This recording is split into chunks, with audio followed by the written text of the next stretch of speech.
Many people around the world are asking one big question: how far will Israel go? The beginning of the conflict. To understand this war, we need to go back in time. In 1948, Israel became a new country. For many Jewish people, it was a dream, a safe home after years of suffering and the Holocaust. But for many Palestinians already living there, it was a day of loss. They lost homes, land, and families. They call that time the Nakba, which means the catastrophe. Since then, both sides have lived in fear and anger. Wars came and went, but peace never truly stayed. Each generation grew up hearing stories of pain from the one before it. The land stayed the same, but the trust between the two peoples kept breaking.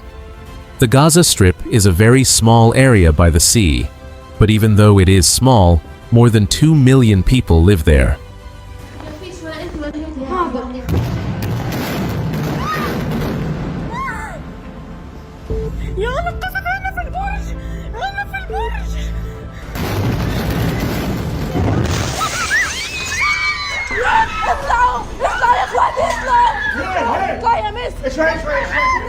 بالراحة يا عمري ما تخافيش يا عمري ما تخافيش يا رب يا رب يا رب أهلي يا رب ما تخافوش تعال هنا تعال لا لا تعال تعال ها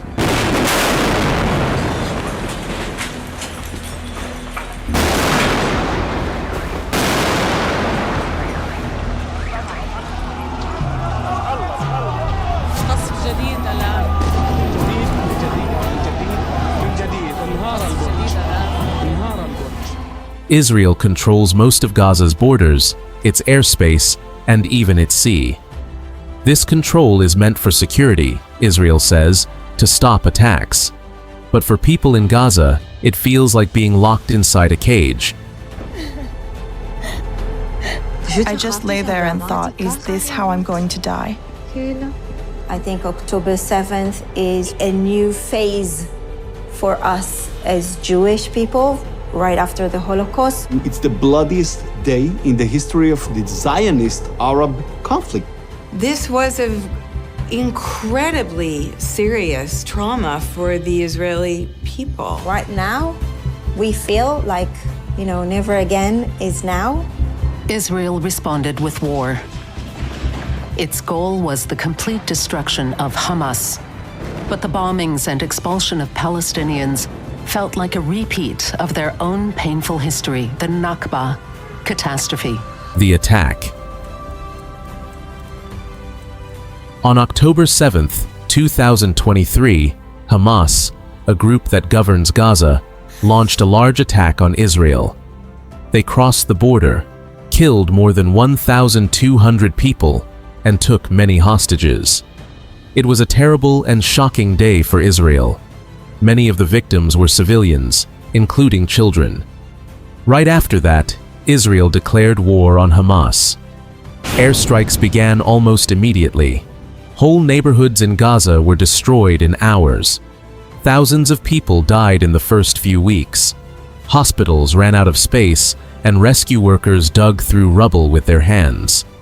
Israel said it was targeting Hamas, but bombs also hit homes, schools, and shelters. אנחנו בעיצומה של מערכה כבדה, מבצע שומר החומות. צה"ל תקף אתמול והיום מאות מטרות טרור של החמאס והג'יהאד האסלאמי ברצועת עזה.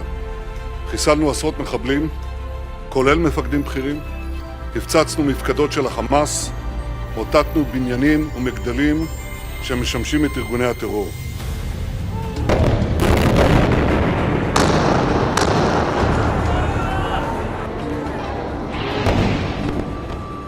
The human cost of the war. By the middle of 2024, international reports said tens of thousands of Palestinians had been killed, and most of them were civilians. Many more were injured or missing. The United Nations said Gaza was facing a humanitarian disaster. People lived in tents or under broken buildings. Entire families disappeared in seconds. The war created images that no one could ignore. But even as countries called for a ceasefire, the fighting continued. Israel said Hamas used civilians as shields. Hamas denied it. Between these claims, ordinary people kept dying. In several provocations prior to any rockets being directed from Gaza to Israel. Those provocations involved the evictions from Sheikh Jarrah neighborhood in East Jerusalem. And then there were the right-wing demonstrations given police protection in Israel that marched through East Jerusalem neighborhoods shouting slogans to the effect of death to the Arabs, and very provocative, leading to Palestinian resistance. You have the Qassam Brigades and Saraya al-Quds have an underground network underneath the Gaza Strip at this point that's been built for 15 years. They have the capacity to keep their military operations and their planning separate from the largest civilian area in the Gaza Strip, with the least military benefit, because Ramallah is the furthest from the border. It's the most densely populated area of the urban environment. It militarily makes no sense. Fear spreading beyond Gaza. The war did not stay inside Gaza. It spread to nearby countries. Fighting broke out between Israel and Hezbollah, a group in Lebanon. There were also clashes with armed groups in Syria, Iraq, and Yemen. Each new battle made the region more unstable.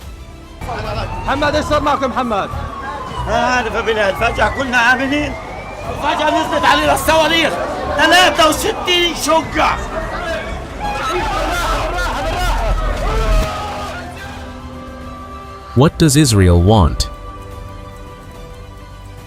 Israel's leaders say their goal is simple: to destroy Hamas so that no one can attack Israel again. But this goal has proven very difficult. Hamas is not just a group of fighters. It also runs parts of Gaza and has deep roots in the population. Some experts believe Israel also wants to make sure Gaza can never again be a base for attacks. Others think Israel hopes to push Hamas out and maybe bring in another authority to control Gaza. Israel in the past has shown that it has this capacity in assassination attacks, or what is called by Israel targeted killings. We had seen instances where missiles were shot at a specific window, specific apartment, specific rooms. The voices of pain. Behind every headline are people. In Israel, families of hostages cry every day, begging their government to bring their loved ones home. In Gaza, parents search for their children under the ruins of buildings. Both are parents. Both want peace. And yet, the war keeps going. Their voices remind the world that pain has no side. It is shared. How the world reacted. The war divided the world. The United States and some European countries supported Israel's right to defend itself. The International Court of Justice even began to review if Israel's conduct might have broken international law. Never before had the world been so divided. Shocked and horrified that the Israeli military would target and destroy the building housing AP's bureau and other news organizations in Gaza. They've long known the location of our bureau and knew journalists were there. Technology in modern war. This war also showed how new technology is changing battles. But critics said the technology made war even colder, more distant from the human cost. When machines decide where to drop bombs, mistakes become harder to prevent. In Gaza, many of those precise strikes hit homes, schools, and aid centers. That raised fears about the future. If wars keep relying on machines, will humans forget how to feel empathy? Even in the middle of destruction, Gaza's people found ways to live. The global ripple effect. The war in Gaza changed the world in many ways. It affected trade, politics, and public opinion. Arab countries that had begun to make peace with Israel, like Saudi Arabia, paused their talks. In the United States, debates grew stronger. Some Americans supported Israel, while others demanded their government stop sending weapons. What comes next for Gaza? Right now, no one knows what Gaza's future will be. Some plans suggest international forces could help rebuild it and maintain peace. Others say Gaza should stay under Palestinian control, but with new leadership. What is clear is that rebuilding will take years. Much of Gaza is in ruins, homes, hospitals, schools, and roads all destroyed. Generations will grow up remembering only war. If peace ever comes, it will not be through guns, but through rebuilding trust. Can peace ever return? Peace talks have failed many times, but there are still people trying. Aid workers, peace activists, and families from both sides keep meeting in secret or online. They share small messages of hope. Some Israelis protest their own government, saying the war has gone too far. Some Palestinians call for unity and non-violence. How far will Israel go? Israel says it will go as far as needed to stay safe. But the longer this war goes on, the more people question what safety really means.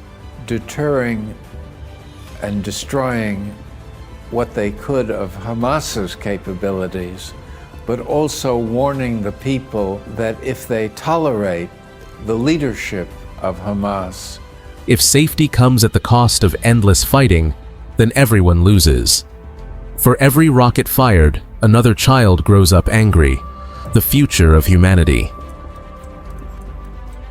The next chapter depends on all of us, not just leaders or armies, but ordinary people who choose empathy over hate. If the world learns from Gaza, maybe we can build a future where no one has to live in fear. But if we forget, more wars will come, and humanity will lose more of its soul. Every time someone speaks for peace, gives aid, or simply refuses to hate, they push the world a little closer to healing.